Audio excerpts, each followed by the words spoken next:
তো আজকে আমি তোমাদের দেখাবো কিভাবে ভিডিওর মধ্যে কালার গ্রেডিং করবে। তো এটা আমার নর্মাল কালার, এডিটিং কালার। তো চলো এক ঝলকে দেখে নিই। প্রথমে ইনশট অ্যাপসটি ওপেন করে নেব। ভিডিওতে ক্লিক করার পর নিউ-এ ক্লিক করব। পছন্দ মতো ভিডিওটি নিয়ে নেব। ফিল্টার অপশানে ক্লিক করব, তারপর অ্যাডজাস্টে ক্লিক করব। এটা 10 অবধি বাড়িয়ে নেব। তারপর ব্রাইটনেসটা হালকা একটু বাড়িয়ে দেব। স্যাচুরেশনটা 10 অবধি বাড়িয়ে নেব। এটা 40 থেকে 50-এর মধ্যে রাখবো। এটা 30 রাখলেই হবে। পরের এই দুটো ফুল বাড়িয়ে নেব। এটা 40-এর আশেপাশে রাখবো, এটাও 40-এর আশেপাশে রাখবো। আর এই দুটোকে ফুল করে নেব।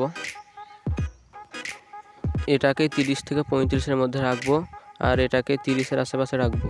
হলুদটা নিচের দিকে নামিয়ে 40-এর আশেপাশে রাখবো, অ্যান্ড সবুজটাও সেম। টিক চিহ্নতে ক্লিক করব। এটা -15 থেকে 17-এর মধ্যে রাখবো। তারপর টিক চিহ্নতে ক্লিক করব। তারপর আবারও টিক চিহ্নতে ক্লিক করব। ভিডিওটি সেভ করার জন্য উপরে সেভের অপশান পাবো। ফ্রেম রেটটা 30 থেকে বাড়িয়ে 60 করে নেব। আবারও সেভ অপশানে ক্লিক করব। তো দেখো ভিডিওটি কালার গ্রেডিং করার পরে আগের থেকে কত সুন্দর লাগছে। তো আজকে এই পর্যন্তই, দেখা হচ্ছে পরের ভিডিওতে। বাই।